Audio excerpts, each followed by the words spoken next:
Kim Basinger went from being a small-town girl to a Bond girl and sex symbol of her era at her peak. But then she lost it all and had to file for bankruptcy. But what caused this once iconic actress to file for bankruptcy and fight with anxiety? To find out, let's go to where it all began. America's Junior Miss Scholarship was back in town.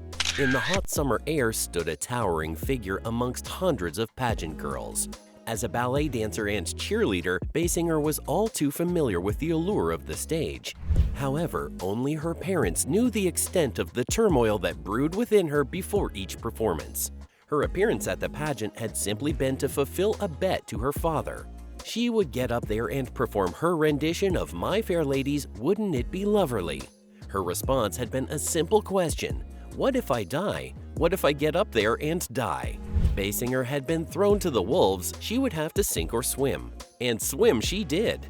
Basinger took the judges and audience by storm, winning the crown for Athens' Junior Miss. An achievement she later highlighted as the biggest accomplishment of her life. Well, besides the Oscar, I would hope. Basinger had taken the last laugh against everyone that had bullied her for her tall stature, plump lips, and fluctuating weight. Not only had she taken the crown home, but had also been featured in the national program for her beauty. The big question on everyone's mind was, what's next? Would Basinger fizzle out like many a pageant girl before her, or would she cast her winning ticket? For Basinger, the path was clear. She had unlocked within her a deep desire to go after everything she had long believed was out of her reach. A conviction that only became stronger after she joined her mother, a model, in an ad for Breck.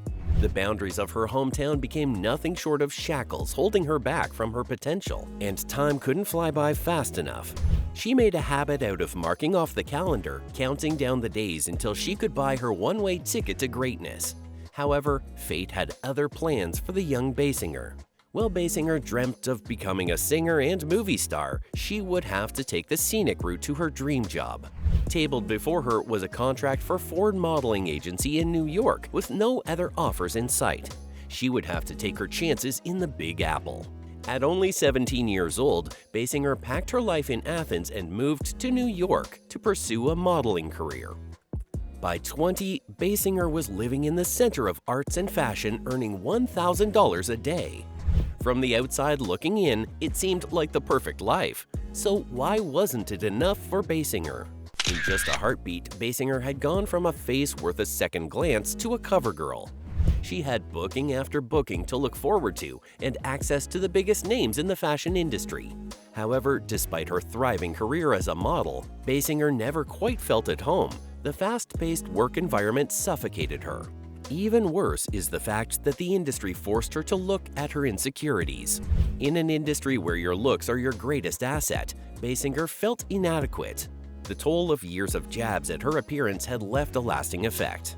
While other girls gazed lovingly at their perfect looks, all Basinger could see were the flaws that fueled her insecurities. Basinger knew she had to get out. And where better to take charge of your career than at the center of it all? Basinger began attending acting classes at the neighborhood playhouse and performing in the Greenwich Village clubs alongside her modeling job. This time, she would have what it takes to catch the eye of TV execs. In 1976, Basinger took the biggest risk of her career. Driven by passion, she left the comfort zone of a thriving career in New York for an unknown path in Los Angeles. But would the move be worth the risk? Unlike other young girls scrambling at the bottom of the ladder for a shot in Hollywood, Basinger had rubbed shoulders with the who's and who's of the industry.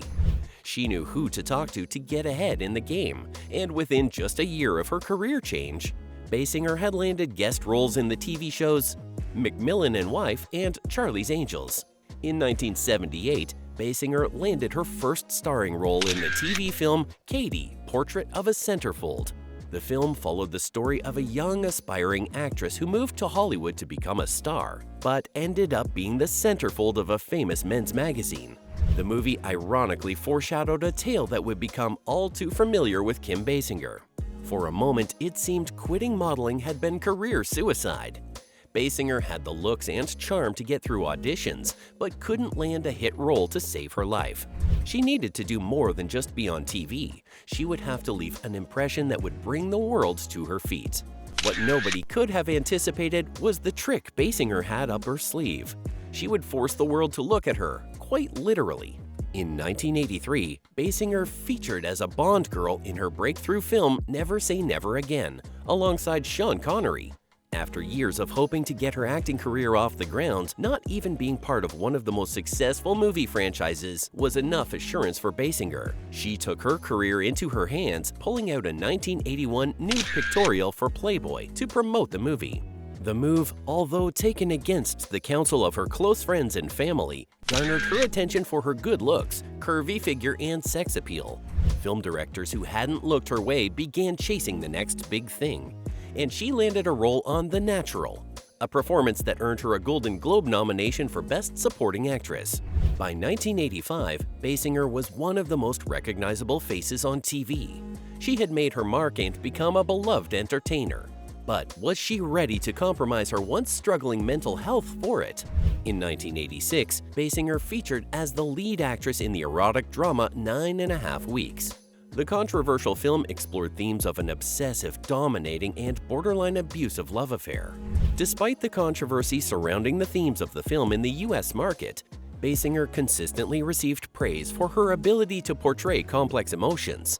However, what the audience did not know was that the emotions felt raw and real because they were. While shooting the film, Adrian Lyne, the film director, took extreme and unconventional measures to elicit the right emotions from Basinger. The set was always heavy with tension due to the rapidly changing emotions ranging from rage to terror. In an interview, Adrian admitted he consistently manipulated the dynamic between Kim Basinger and Michael Rourke to ensure their feelings were captured in their rawest form. As a stipulation, Adrian ensured Basinger and Michael would not become friends on the set to ensure Basinger would be terrified of him. Michael would switch between being really kind to Basinger to being a total jerk at Adrian's request when shooting scenes, a dynamic that left onlookers disturbed. The manipulation was not only mental, but also escalated to physical altercations between the two lead actors. Basinger, an innocent small-town girl, did not realize the extent of manipulation that had befallen her until it was too late. She could no longer differentiate between reality and fiction and suffered bouts of mood swings, depression, and confusion. Her already brittle mental health took a hit that not only affected her emotional well-being, but also the state of her marriage. Basinger was not new to the challenges that came with a turbulent mental state. She was all too familiar with the effects as she had seen them her whole life. After all, it was not the first mental health issues that had threatened to destroy her life. Basinger had grown up watching her mother battle extreme anxiety, a condition that tumbled onto her and robbed her of a carefree childhood. Basinger had miraculously managed to step out of her shell for the limelight, but her past was beginning to catch up with her. What she didn't know was how soon she was going to have to confront her past. In an interview years later, Basinger opened up about her struggle with agoraphobia, saying this: "It was my neighborhood store. I was going down aisle number 3. My basket was almost full, and I found something really overcoming me in such a way that I couldn't breathe. So I left the basket and I made it to my car, and that was the last time I drove for almost 6-7 months." Basinger faced a silent battle, unable to confide in her colleagues for fear of the stigma attached to mental health issues. She became a hostage in her own house, unable to go beyond the safety of her home or entertain guests within her home. The experience forced Basinger to confront her challenges and accept treatment to improve the quality of her life. A journey that forced her to relearn everything she had taken for granted. To the media, Basinger was the epitome of a perfect life. She was Batman's girl in an alternate universe, had a thriving career, a seemingly loving husband. She had it all. Or so it seemed. While working on the set of the film Hard Country, Basinger fell in love with her makeup artist Ron Snyder Britton in a classic case of the artist falling for his muse. From the outside looking in, it was a happy marriage. Snyder had even changed his name so Basinger could retain her initials when using her married name. However, the truth was far more complex. The marriage was a turbulent one, ridden with infidelity from Basinger, along with reports of abuse, gambling, and attempts to control her finances by Snyder. By the time the marriage ended in 1989, it was good riddance, at least for Basinger, as she was willing to part with $9,000 a month in alimony to rid herself of her first husband. Basinger's marriage may have ended on the rocks, but it had made one thing clear: she was done holding back from her passions. Basinger may have made it big as an actress, but singing is what had gotten her into the game in the first place. After years of putting her dream aside, she delved face first into a new venture to become a pop star. It was during this time that she met Prince. The musical legend, impressed by her drive, served as a producer for her album Hollywood Affair, a fitting name that captured the depth of the connection between the two. Basinger became so consumed by the relationship between her and Prince that she abandoned her Hollywood career to the dismay of her family. Just like The Affair, the album never saw the light of day and was gone before it really started. After Life on the Edge, Basinger was ready for her American dream, but just how long would it last? In 1990, Basinger once again found herself face-to-face with an adventurous love. While filming for the movie The Marrying Man, Basinger met Alec Baldwin, and the pair began a whirlwind romance that lasted much longer than anyone had anticipated. So how did Hollywood's sweetheart end up with Hollywood's biggest jerk? Kim Basinger and Alec Baldwin were described as fire and ice. Their developing relationship was the talk of the town, and not in a good light. They were quite a pair on set, and dare I say, a director's nightmare. Alec and Basinger tied the knot in 1993, ready to take on the whole world together. They seemed like a happy little family until 2000, when they announced their divorce. The relationship had turned sour, beginning a 7-year custody battle for their daughter Ireland that set Basinger back $1.5 million and gave the world the infamous voicemail that cemented Baldwin as Hollywood's biggest jerk. Basinger had been through it all, broken relationships and having to find herself again, but nothing could have prepared her for the financial ruin that awaited her. At the height of her career, Basinger had taken on a risky venture. She had spent her entire childhood wanting to leave her hometown, but when the chance arose, she jumped at the opportunity to buy the small town of Brazelton, Georgia for $20 million, or so everyone thought. In an interview with Barbara Walters, Basinger finally cleared the air, stating she had simply facilitated an investment with the hope of turning the town into a tourist attraction with movie studios and a film festival. Unfortunately, the investment took a downward turn and brought her down with it. In the interview, she sadly shared that nothing good came out of the investment. Not only did the failure ruin her professional reputation, but also her relationship with her family. At the peak of the disaster, Basinger was slapped with a legal suit for pulling out of the film Boxing Helena, where she was ordered to pay the studio $8.9 million.